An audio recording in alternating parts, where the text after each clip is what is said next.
Friday की रात 2 बजे लोन चुकाने के लिए अपना 1.5 साल का बच्चा सिर्फ 9,000 रुपए में बेचना पड़ता है। धर्मेंद्र, जिसने पावापुरी में अपने पूरे परिवार के साथ जहर खा लिया। 40,000 करोड़, इतना पैसा बिहार सरकार ने पिछले 3 महीने में न्यू स्कीम्स पे खर्च करने का प्रॉमिस किया है।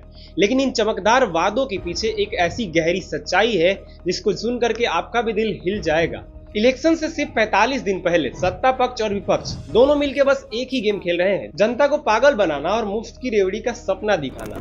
हर युवा की हो हिस्सेदारी, इसलिए तेजस्वी सरकार देगी हर परिवार को नौकरी सरकार। 1 करोड़ युवाओं को नौकरी और रोजगार दोनों मिलेगा। पर क्या ये वादे भी एक नया जुमला बन के रह जाएंगे? देखिए, ये जुमला है। बिहार के अररिया जिले की रेहाना, एक गरीब माँ जिसके ऊपर 50,000 रुपए का कर्ज है, मजबूर इस कदर कि लोन चुकाने के लिए अपना 1.5 साल का बच्चा सिर्फ 9,000 रुपए में बेचना पड़ता है। सिर्फ इतना ही नहीं, 40 साल का यह शख्स बांका जिले के बलुआ गांव में रहता था। उसने कई फाइनेंस कंपनियों से लोन लिया हुआ था। हर हफ्ते किसी न किसी कंपनी के लोग आते थे इंस्टॉलमेंट के लिए। पहले उसने अपनी गाय बेची, फिर ई रिक्शा, और आखिर में जब उसके पास कुछ नहीं बचा तो फ्राइडे की रात 2 बजे उसने अपनी वाइफ, 16 साल की बेटी सरिता और दोनों बेटों के साथ जहरीली दवा खा ली। सुबह तक सब मारे गए थे, लेकिन एक बेटा राकेश बच गया था क्योंकि उसने जहर कड़वा लगने की वजह से थूक दिया था। ये सिर्फ एक कहानी नहीं है, बल्कि बिहार के हजारों परिवारों की हकीकत है। सिवान दास और उनकी पत्नी भूखली देवी, जो मुजफ्फरपुर में एक बरगद के पेड़ के नीचे रहते थे। सिचुएशन इतनी ज्यादा खराब थी कि ये भी अगली सुबह इसी बरगद के पेड़ से लटक गए। धर्मेंद्र, जिसने पावापुरी में अपने पूरे परिवार के साथ जहर खा लिया। हर कहानी एक ही बात कहती है कि गरीबी ने उम्मीदों को निगल लिया है। बिहार में 48% महिला वोटर्स है। नीतीश कुमार ने अभी 75 लाख महिलाओं को 10-10 हजार रुपए देने का प्रॉमिस किया है। लेकिन क्या आप जानते हैं पूर्णिया के उस 28 साल की महिला की कहानी, जिसने इसी सेल्फ हेल्प ग्रुप से 45,000 रुपए का लोन लिया हुआ था। कलेक्शन एजेंट उसके घर जाकर धमकाते, गालियां देते। हस्बैंड दिल्ली में मजदूरी करता था, वो अकेले अपने घर में बच्चों के साथ रहती थी। लेकिन आखिरकार दिसंबर 2024 में ये भी अपनी जिंदगी से हार गई।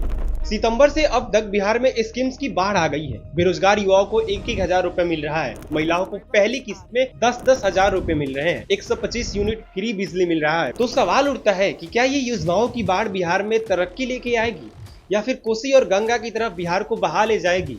आइए समझते हैं आज के इस वीडियो में।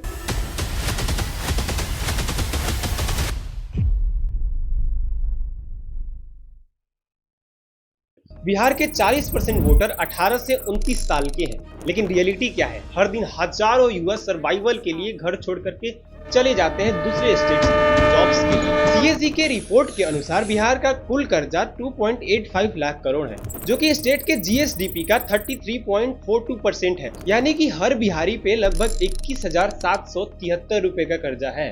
अब सोचने वाली बात यहाँ ये है कि बिहार अपनी आय का 22% सिर्फ पुराने कर्जों को चुकाने में खत्म कर देता है। तो फिर सवाल ये है कि इतना कर्ज में डूबा राज्य अचानक से इतने ज्यादा योजनाएं कहां से लॉन्च करने लगा? इतना पैसा कहां से आ गया बिहार के पास? 18 सितंबर को बेरोजगार ग्रेजुएट्स को 1,000 रुपए महीने का ऐलान करा जाता है। ठीक अगले 2 दिन बाद 20 सितंबर को विकास मित्रों को 25,000 रुपए देने का ऐलान करा जाता है। चुनाव सर पे है। पिछले 20 सालों में जो काम याद नहीं आया वो पिछले 2 महीनों में ही याद आ गया। 2020 में तेजस्वी ने 10 लाख नौकरी देने की बात करी थी। देश के इतिहास में पहली बार इकट्ठे 10 लाख नौजवानों को सरकारी नौकरियां दी जाएंगी। तो उस टाइम नीतीश कुमार कह रहे थे कि ये पॉसिबल ही नहीं है। लेकिन आज वही नीतीश कुमार कह रहे हैं कि बिहार में लोगों को मैं 1 करोड़ रोजगार दूंगा। 1 करोड़ युवाओं को नौकरी और रोजगार दोनों मिलेगा। ये कौन सी जुमला फेंके जा रहे हैं? अब तेजस्वी का भी जुमला देख लीजिए। हाल ही में उन्होंने कहा कि माई बहन मान योजना के तहत बिहार के सभी महिलाओं को 2500 रुपए दिए जाएंगे। माई बहन मान योजना के तहत सीधे उनके खाते में 2500 रुपया हम लोगों की सरकार देने का काम करेगी। बिहार में लगभग 3 करोड़ महिलाएं हैं। अगर 50% को भी 2500 रुपए मिलता है तो एक महीने का खर्च आता है 3,750 करोड़ और साल का आता है 45,000 करोड़। लेकिन बिहार का एनुअल बजट ही 3.2 लाख करोड़ है। यानी कि सिर्फ एक स्कीम में बिहार के बजट का 14% रेवेन्यू खत्म हो जाएगा और बाकी सारे स्कीम्स अगर हम जोड़ने लगे तो पैसा आसमान छू जाता है, बजट से बाहर चला जाता है, जो कि बिल्कुल लगता है कि यहाँ भी कोई जुमला फेंका जा रहा है। अब सवाल उठता है कि आखिर ग्राउंड रियलिटी क्या है? बिहार के पास अपना टोटल टैक्स रेवेन्यू है 41,000 करोड़ रुपए, जो कि टोटल रेवेन्यू का लगभग 26% है। बाकी का 74% रेवेन्यू के लिए बिहार सेंट्रल गवर्नमेंट पे डिपेंडेंट है।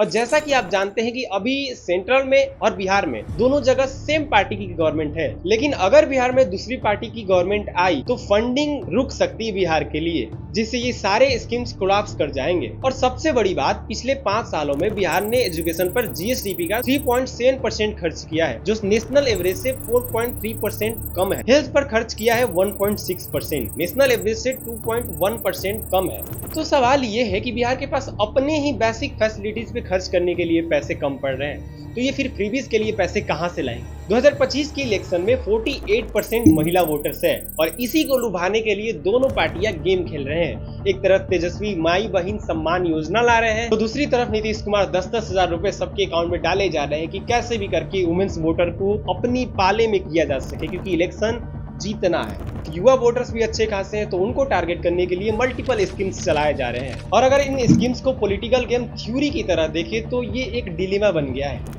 यानी कि अगर तेजस्वी यादव स्कीम्स की बातें नहीं करते हैं तो दूसरी तरफ नीतीश कुमार को फायदा होगा, और अगर नीतीश कुमार भी स्कीम्स की बातें नहीं करते हैं तो तेजस्वी यादव को फायदा होगा। तो इसीलिए यहाँ पे दोनों लोग स्कीम्स की बातें कर रहे हैं, क्योंकि कोई भी अगर पीछे हटा तो दूसरे को फायदा हो जाएगा। भले ही बिहार के पास बजट नहीं है, लेकिन इन स्कीम्स की बातें करी जाएंगी इलेक्शन जीतने के लिए। वैसे तो बिहार को डेवलप करने के लिए एजुकेशन की बातें करनी चाहिए, रियल डेवलपमेंट की बातें करनी चाहिए, इंफ्रास्ट्रक्चर की बातें करनी चाहिए, लेकिन ये कम लुभावना लगता है। अगर आप उनके सामने ये बात करोगे कि हम एजुकेशन पे बहुत ही बेहतर काम करेंगे, तो उनको लगेगा कि नहीं ये नेता झूठ बोल रहा है, पता नहीं डेवलप करेगा कि नहीं करेगा। लेकिन इसके जगह पे उनके अकाउंट में अगर 2500 रुपए दे दिए जाते हैं तो लोगों को लगता है कि अरे नेताजी ने तो बड़ी अच्छा काम किया, 2500 रुपए दे दिए। बाद में बहुत सारे लोग तो वादे करते हैं, नहीं देते हैं, लेकिन नेताजी ने 2500 रुपए दिए हैं तो वोट इन्हीं को देना है। फैसला आपके हाथों में है कि आप किनको वोट देंगे, किनको जिताएंगे, किनकी सरकार बनाएंगे। लेकिन ये फैसला भावनाओं में बह के नहीं, समझदारी से होना चाहिए, क्योंकि आपका एक एक वोट आने वाले बिहार के कल का निर्माण करेगा। अगर आपको ये एनालिसिस पसंद आता है तो वीडियो को लाइक करिएगा। मिलते हैं नेक्स्ट वीडियो में, तब तक के लिए जय हिंद, जय बिहार।